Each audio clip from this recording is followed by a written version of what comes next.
नमस्ते बच्चों, आज हम देखते हैं application based on pH of strong acid और स्ट्रॉन्ग बेस। जैसे हम जानते हैं फॉर स्ट्रॉन्ग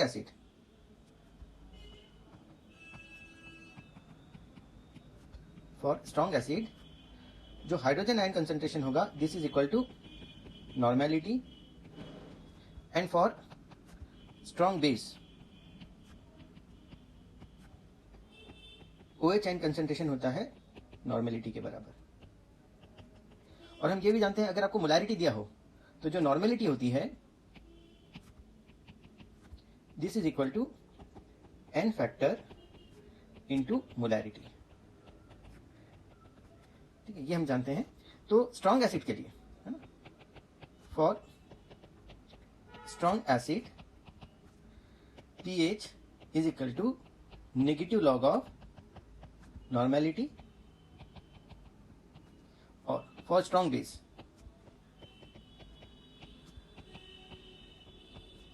तो POH होता है this is equal to negative log of normality. तो यहां अगर आपको pH निकालना है तो इसको आपको POH को pKw में से माइनस करना पड़ेगा, और 25 डिग्री सेल्सियस पे हम pKw की वैल्यू ले लेते हैं 14। तो in this case pH equal to हो जाएगा 14 माइनस POH। ठीक है, तो इसको कुछ एग्जांपल से समझते हैं। पहला है find pH of 0.1 molar H2SO4 solution.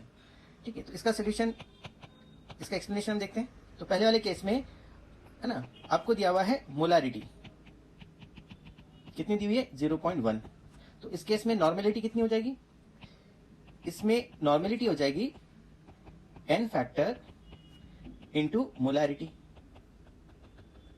ठीक है, तो अब यहां पर H2SO4 में दो रिप्लेसेबल है हाइड्रोजन, तो n फैक्टर हो गया 2 इंटू मोलारिटी हो गई 0.1, तो दिस इज इक्वल टू 0.2।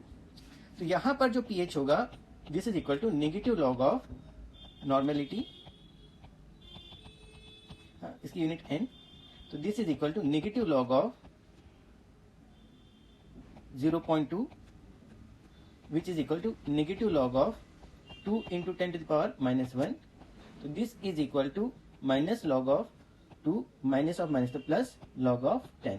इसको अगर आप सॉल्व कर लेंगे तो ये वैल्यू आ जाएगी 1 माइनस लॉग 2। लॉग 2 की वैल्यू अगर हम 0.3 ले लेते हैं तो 1 minus 0.3 which is nearly equal to 0.7। ठीक है, सो दिस इज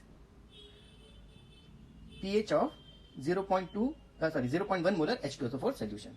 अब इसी का हम सेकेंड पार्ट देखें, सेकेंड पार्ट हम इसका देखें तो यहां नॉर्मेलिटी कितनी है 0.1 है ना। अब यहां पर जो नॉर्मेलिटी होगी this is equal to n factor into molarity. n factor कितना है NaOH के केस में 1 इंटू मोलारिटी इज 0.1। तो यहां पर इसका जो POH होगा this is equal to negative log of normality, this is equal to negative log of 0.1, तो विच इज इक्वल टू 1। ठीक है, तो इस तरीके से आप स्ट्रॉन्ग एसिड और स्ट्रॉन्ग बेस के pH को कैलकुलेट कर सकते हो। तो ये POH आया 1, तो अब यहाँ पर आपको pH निकालना है। कुछ मेंशन नहीं किया जाए तो हम इसे 25 डिग्री सेल्सियस ले लेते हैं, तो ये 14 माइनस 1 हो जाएगा which is equal to 13। Okay, तो this is about pH of strong acid and strong base. अब कुछ क्वेश्चंस आते हैं जिसमें आपको हाइड्रोजन आयन कंसंट्रेशन दिया रहता है, सॉरी निकालना होता है, और आपको pOH दिया है। जैसे ये एग्जांपल है, इसमें pH of the solution given है 4.3 और हमें हाइड्रोजन आयन कंसंट्रेशन निकालना है। तो इन क्वेश्चंस को कैसे सॉल्व करें उसे भी हम समझ लेते हैं। तो इसमें जैसे हम जानते हैं कि जो pH होता है negative log of hydrogen ion concentration which is equal to 4.3। अब ये जो 4.3 है हम इसको ऐसे पार्ट में ब्रेक करें जिसकी लॉग की वैल्यू हमें गिवन डिजिट मिल जाए। जैसे एग्जांपल के लिए मैं negative log of hydrogen ion concentration इसको मैं लिख देता हूं 4 प्लस 0.3 है ना। ये लिखने का कारण ये है कि negative log of hydrogen ion concentration 4 को मैं लिख सकता हूं log of 10 to the power 4, और हम जानते हैं log 2 की वैल्यू 0.3 है, तो 0.3 को हम रिप्लेस कर सकते हैं log 2 से, अप्रोक्सीमेट वैल्यू है। तो इसी को हम लिख सकते हैं log of hydrogen ion concentration is equal to negative log of 10 to the power 4 negative log of 2। ठीक है, अब ये माइनस साइन 10 की पावर में ले जा सकते हैं हम, तो log of hydrogen ion concentration हो जाएगा log of 10 to the power -4 minus log 2। ठीक है, तो log of hydrogen ion concentration हो जाएगा log of A minus log of B is log of A upon B। तो log of 10 to the power -4 upon 2, दोनों तरफ का anti log ले लें तो हाइड्रोजन आयन कंसेंट्रेशन हमें क्या मिल जाएगा, this is equal to 1/2 into 10 to the power -4 which is equal to 0.5 into 10 to the power -4 which is equal to 5 into 10 to the power -5 mole per litre. तो this is the answer. Strong acid और strong base का एक case और consider कर लेते हैं। तो pH of very very dilute solution of strong acid और स्ट्रॉन्ग बेस। नॉर्मली जब भी हम स्ट्रॉन्ग एसिड या स्ट्रॉन्ग बेस की बात करें, जैसे फॉर एग्जांपल स्ट्रॉन्ग एसिड की बात करें हम, तो स्ट्रॉन्ग एसिड में जैसे HCl की बात की तो HCl आयनाइज होकर देगा H+ और Cl-। तो major source of hydrogen ion हम कंसिडर करते हैं स्ट्रॉन्ग एसिड, मॉडरेट या हाई कंसंट्रेशन पे। लेकिन एक्वस सोल्यूशन है तो H2 भी आयनाइज होगा जो H+ देगा और OH- देगा।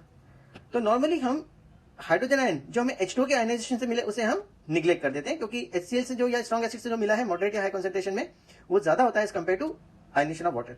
लेकिन अगर कंसंट्रेशन बहुत ही कम है HCl का, फॉर एग्जांपल अगर आपको दे दिया है कि जो HCl है उसका कंसंट्रेशन दे दिया आपको 10 to the power -8, है ना, ये है HCl का कंसंट्रेशन, और इसका अगर आपको पीएच पूछा गया है तो हम सीधे नेगेटिव लॉग ऑफ नॉर्मेलिटी से निकालेंगे तो 8 आ जाएगा, विच इज नॉट करेक्ट, क्योंकि जो HCl है ना, ये एसिड है और एसिड का पीएच 7 से ज्यादा नहीं हो सकता। तो हम यहाँ पर केवल dissociation of HCl he consider कर रहे हैं। लेकिन अगर आप वाटर के डिसोसिएशन को भी कंसीडर करोगे तो यहाँ हम इसे निग्लेक्ट नहीं कर सकते। तो इन दोनों को जब आप ऐड कर देते हो तो उस केस में जो हाइड्रोजन आयन कंसंट्रेशन आता है, इस केस में ये जो हाइड्रोजन आयन कंसंट्रेशन आएगा it is slightly greater than 10 to the -7 आ जाएगा। तो जो पीएच आएगा it is slightly less than 7 आ जाएगा। ठीक है, तो स्लाइटली लेस देन 7 अगर ऑप्शन दिया हुआ है तो वो आंसर करेक्ट है, या क्लोज टू 7 भी करेक्ट हो सकता है। ठीक है, लेकिन 8 आंसर इसका करेक्ट नहीं होगा। ठीक है, ये ध्यान रखना। और सिमिलरली अगर हम NaOH की बात करें तो NaOH की अगर हम बात करें तो अगर आपको NaOH का सोल्यूशन दिया हुआ है, ठीक है, 10 to the power -7 या -8, ठीक है, तो जैसे -7 m NaOH दिया हुआ है तो इसमें जो OH आयन कंसंट्रेशन होगा it is greater than 10 to the power -7, और इसका जो pH होगा it is slightly greater than 7, है ना, इक्वल टू 7 नहीं होगा, स्लाइटली ग्रेटर देन 7 होगा। तो ऑप्शन में अगर क्लोज टू 7 है तो वो आंसर करेक्ट है, अप्रोक्सीमेटली 7 है तो भी करेक्ट है। ठीक है, लेकिन इसका जो पीएच होगा वो स्लाइटली ग्रेटर देन 7 होगा, क्योंकि hydrogen ion concentration 10 to the power -7 से थोड़ा ज्यादा होगा, क्योंकि यहां पर भी हमें OH आयन जो है वो कंसीडर करना पड़ेगा जो H2 के डिसोसिएशन से मिला है। Okay, thank you very much.